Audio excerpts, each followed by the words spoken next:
Halo Sobat Jiwa, kembali lagi di Podcast Mar, Podcast Kesehatan Marjuki Mahdi. Seorang ibu memiliki banyak stresor, mulai dari perkembangan anak, mengurus rumah tangga, suami, bahkan terlebih bagi mengurus ibu yang bekerja. Nah, seorang ibu juga dituntut untuk memiliki kesehatan mental yang baik, karena kondisi kesehatan yang baik pada ibu sangat berpengaruh terhadap kondisi keluarga dan juga pola asuh pada anak.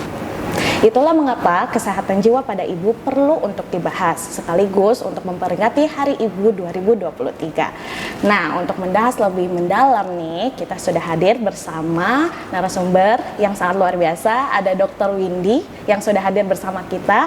Beliau merupakan dokter spesialis kesehatan jiwa di Rumah Sakit Marjuki Mahdi. Halo dokter, selamat pagi. Halo, selamat pagi. Apa kabar nih? Alhamdulillah baik. Oke dok, karena dokter adalah seorang psikiater dan juga seorang ibu. Berhubung nih hari temanya adalah tentang Hari Ibu, kita mau membahas seputar kesehatan jiwa pada ibu. Ada beberapa poin sih dok yang ingin kita bahas. Gimana nih? Sudah siap? Siap. Oke, langsung aja ya teman-teman. Jadi kita mau membahas yang pertama nih, berfokus pada siklus kesehatan jiwa pada ibu deh dok. Fokus pertama kita adalah tentang kondisi kehamilan dan juga pasca melahirkan dok. Nah, bagaimana persalinan dan pasca melahirkan berpengaruh terhadap kesehatan jiwa pada ibu? Pada ibu dok. Ya baik. Jadi sebetulnya banyak faktor-faktor yang bisa mempengaruhi seseorang ibu hamil maupun pasca melahirkan itu mengalami suatu kondisi gangguan mental. Dan tapi yang paling banyak kita curigai menjadi salah satu penyebab seorang ibu mengalami gangguan mental adalah masalah dari hormonalnya tersebut. Jadi pada ibu hamil itu mengalami suatu hamil ataupun melahirkan ya. Jadi mengalami suatu kondisi di mana adanya perubahan hormon dari progesteron dengan estrogen. Nah, ketika terjadinya suatu perubahan hormonal yang kemudian sangat signifikan, maka terjadi suatu gangguan-gangguan mood juga. Biasanya terjadinya seperti itu. Kemudian bagaimana sih dalam melewati fase-fase kehamilannya tersebut ataupun melahirkannya? Bisa saja ibu ini pernah mengalami suatu trauma, bahwa sebelumnya pernah mengalami kondisi kehamilan yang bermasalah, atau juga mungkin kurangnya dukungan yang kemudian ibu ini memiliki suatu rasa tidak nyaman ataupun tidak aman dalam menghadapi kehamilannya maupun pasca kelahirannya. Kemudian bagaimana juga dukungan-dukungan selama ibu ini hamil kemudian pasca melahirkan juga cukup berpengaruh pada ibu ini supaya tetap sehat secara mentalnya. Oke, nah biasanya nih dok, setelah melahirkan pasti sudah banyak diketahui sama masyarakat umum.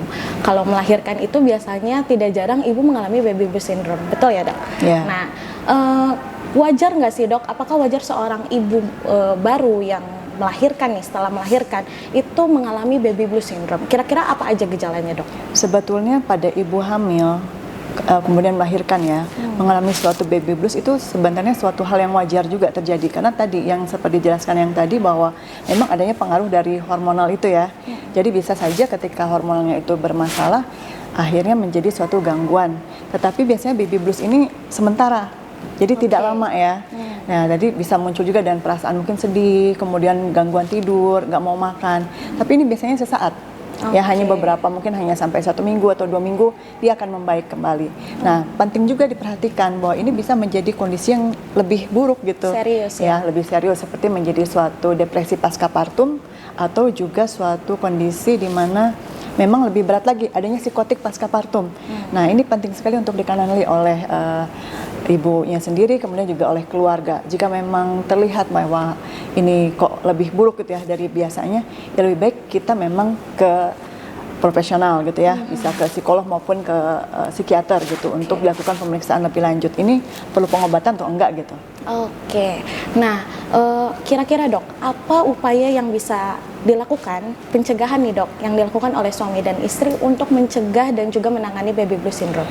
Ya tentunya dukungan ya, yang paling penting ini memang dukungan, karena seorang ibu ini biasanya kan memang apalagi kalau tinggal mungkin dengan mertua ya, biasanya kan dia malu atau segan gitu ya untuk meminta pertolongan. Sebetulnya kan dia harusnya memang meminta bantuan ataupun pertolongan supaya dia dengan perasaan-perasaan dia, mungkin bisa juga kalau dia ibu baru gitu ya, atau mungkin anaknya memang sudah banyak, dia butuh bantuan ini untuk merawat dari anak-anaknya tersebut. Ya, jadi perlu sekali bantuan-bantuan dari keluarga. Kemudian bagaimana dari peran suami juga dalam membantu dalam penanganan ibunya gitu ya, baik dalam perawatan bayi-bayinya ataupun juga anak-anaknya. Kemudian dalam perawatan dalam rumah juga seperti apa. Kan ini jadi tidak menjadi beban buat si ibunya sendiri. Dan penting juga ibunya menjaga fisiknya selalu sehat gitu. Karena dengan fisik yang sehat juga biasanya kan secara pelaksanaannya akan lebih nyaman juga gitu. Apa saja tanda-tanda gangguan kesehatan jiwa pada ibu dan mengapa penting untuk mengidentifikasinya secara dini? Sebetulnya kalau gangguan mental pada ibu kan bisa kita lihat dari fluktuasi emosionalnya ya, mungkin dari perasaan sedih, kemudian merasa tidak berdaya, gangguan tidurnya, mungkin gangguan makannya, kemudian rasa-rasa ketakutan yang berlebihan gitu kan, itu sudah bisa kita nilai bahwa seseorang ini ada suatu gangguan. Tapi kemudian menjadi gangguan yang lebih berat gak gitu ya, bahwa ini memang si ibu ini perlu bantuan dari profesional gitu ya, psikolog ataupun psikiater. Kalau memang dia sudah terlihatnya lebih parah ya memang perlu gitu ya, dan ini penting sekali untuk dikenali gitu ya. Jadi memang kalau sekarang kan googling udah gak banyak gitu, baiknya ibu-ibu hamil ataupun si ayahnya juga sudah mulai mencari tahu, atau ketika dia kontrol kehamilan gitu ya, terus gitu menanyakan seperti apa sih gitu nanti dalam proses saling membantu lah dalam kehamilan ini. Lalu dok, kita bicara contoh kasus ya dok. Misalkan nih ada seorang ibu muda, kemudian dia punya beberapa anak dok, terlebih toddler nih, pasti biasanya menjadi lebih lelah, kemudian juga bisa menyebabkan rasa burnout gitu. Nah, kira-kira cara mengatasi stres dengan kondisi pada ibu yang demikian itu seperti apa dok, cara mengatasinya? Sebenarnya kan kita kendalikan dulu kondisinya ya. Kalau kondisinya tetap sama seperti itu, tentu dia akan tetap stres ya. Makanya seperti saya bilang tadi bahwa dukungan itu pertama dari keluarga sangat penting. Kemudian dari suami bagaimana dalam proses membantu si ibu ini dalam proses-proses jadi seorang ibu ini ya. Kemudian kalau memang tidak ada dukungan pasti akan jadi masalah. Pasti akan jadi satu gangguan mental ya. Mau anaknya satu, mau anaknya banyak pun sebetulnya kalau dukungannya dia cukup, dia tentunya akan bisa untuk menanganinya ya. Biasanya faktor pertama yang paling besar adalah faktor dukungan. Kemudian si ibu ini memang harus selalu bisa curhat gitu ya, misalnya bisa dengan mengeluarkan teman ya, tidak memendam. Dengan keluarganya, misalnya saya kekurangannya di mana, apa tuh maksudnya kesulitan-kesulitannya dalam menghadapi suatu kondisi yang saat ini tuh apa, itu kan perlu juga dibicarakan. Yang paling penting memang sebagai support system pertama memang si suaminya ya. Suami ini penting sekali. Support dari suami ya. Nah, untuk bagi ibu yang bekerja nih dok, nah bagaimana dok cara terbaik untuk menyeimbangkan kesehatan jiwa bagi ibu yang bekerja tapi juga mengasuh anak nih dok? Sebetulnya kalau ibu itu kan dia sudah menjadi suatu pilihan ya. Ya, betul. Bahwa dia seorang ibu tapi dia ingin bekerja. Berarti dia harus bisa mencari prioritasnya mana sih, gitu ya. Jadi ketika dia mau bekerja, apa dulu yang harus dia lakukan untuk anak-anaknya. Kemudian ketika dia pulang kerja, apa lagi gitu yang harus dilakukan. Nah, itu penting ya. Seorang ibu mengetahui mana sih prioritas-prioritasnya sehingga dia tidak burn out nih. Dia sudah tahu apa yang harus dilakukan gitu ya.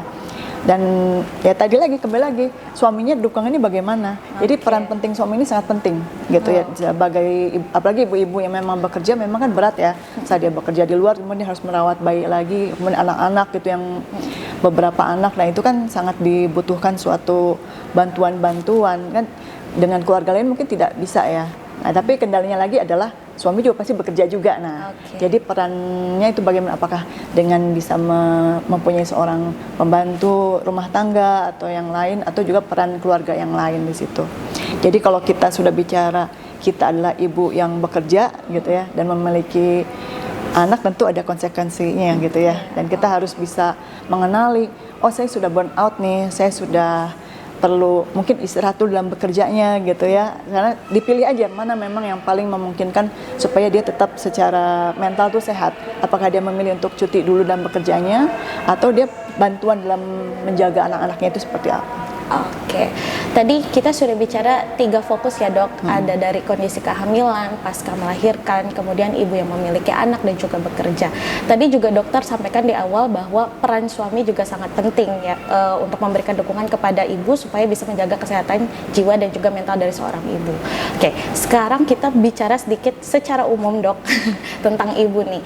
Tadi karena sudah dibahas sedikit tentang peran dan dukungan apa saja untuk seorang ibu, kira-kira kira-kira boleh nggak dok dikasih contoh sedikit aja dukungan seperti apa yang diperlukan oleh seorang ibu untuk menjaga kesehatan jiwanya, dan juga mungkin khususnya bagi suami nih dok, contoh konkretnya apa dok?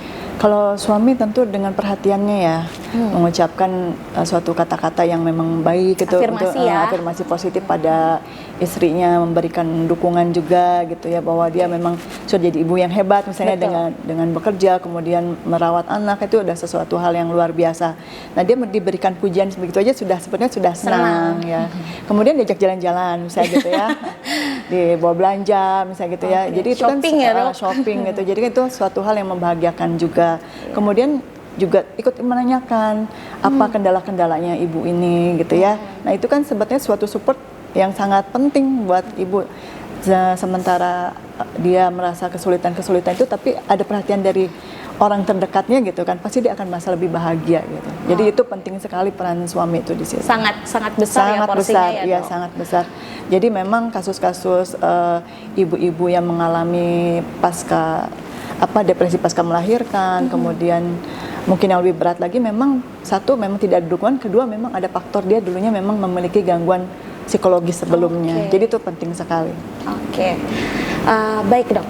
Nah, biasanya nih dok, menjadi ibu rumah tangga kan memang kondisinya tidak mudah ya, sibuk ngurus rumah tangga, wah waktunya sangat sempit sekali. Jadi sulit nih untuk melakukan perawatan diri untuk diri sendiri. Kira-kira dok, self care atau perawatan diri apa yang bisa dilakukan oleh ibu?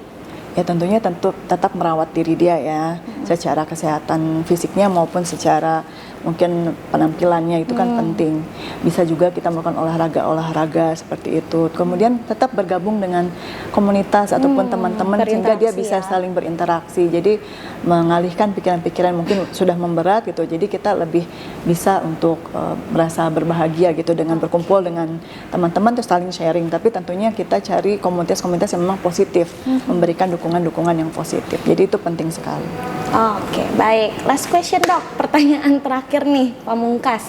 Nah, gimana dok caranya kita bisa mengenali batasan diri? Kapan bisa mencari bantuan profesional jika mengalami stres dan mungkin dirasakan menjadi terlalu berat untuk ditangani sendiri oleh seorang ibu?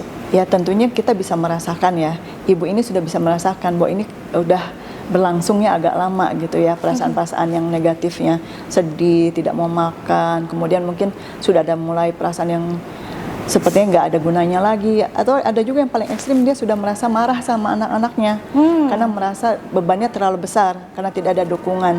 Nah ini sudah pasti dia harus ke profesional ya, kalau memang sudah tidak bisa menyelesaikan sendiri maksudnya permasalahannya. Nah itu penting sekali. Jadi memang banyak googling aja lah gitu ya. Sekarang kan informasi tentang ya, dok, lebih banyak. Kesehatan mental itu kan sudah banyak. Jadi kalau kita merasa sepertinya saya memang perlu bantuan, biasanya sudah tahu tuh sekarang tuh ya, bahwa kita memerlukan bantuan. Oke, tambah sedikit dok, saya jadi penasaran. Tadi dokter bilang kita harus searching Google nih. Tapi kan kita nggak bisa nerima informasi mentah-mentah nih dok. Bahaya juga nih buat para ibu di rumah. Kira-kira bagaimana cara kita mensortirnya dok? Jadi gini, kalau kita sudah merasakan suatu hal yang tidak nyaman, biasanya orang-orang sekarang tuh udah searching gitu ya. Saya kenapa, nah itulah datang gitu loh. Karena kita tidak bisa self diagnosis ya. Tetap nanti yang menentukan adalah profesional gitu ya, baik psikolog maupun psikiaternya. Jadi tetap tidak memberikan diagnosis sendiri gitu, melabel diri gitu, itu tetap penting. Itu hanya untuk kita tahu aja kira-kira apa aja sih kondisi mental, kemudian seperti apa yang saya rasakan, kira-kira mirip-mirip gitu ya, segera konsultasi gitu. Oke, baik. Gitu ya, jadi tidak self diagnostik ya. Oke, baik dok, kayaknya sudah dikupas tuntas semua nih pertanyaan kita untuk tema hari ibu kali ini. Terima kasih ya dokter, semoga informasinya yang disampaikan buat sobat jiwa di rumah bisa bermanfaat. Tuntutan menjadi seorang ibu tidaklah mudah. Bahkan jika tidak ada seorang ibu, urusan rumah tangga dan juga pola asuh menjadi sulit untuk terpenuhi. Penting untuk seorang ibu paham mengenai kondisi kesehatannya agar bisa lebih memberikan kasih sayang lebih optimal untuk keluarga tercinta. Demikian podcast kita kali ini. Terima kasih Dr. Windy atas sharing-sharingnya ya. Semoga bisa bermanfaat untuk sobat jiwa yang ada di rumah. Dan selamat Hari Ibu untuk sobat jiwa. Peluk kasih dan sayang untuk seluruh ibu di Indonesia. Sampai jumpa bertemu di podcast berikutnya. Salam sehat.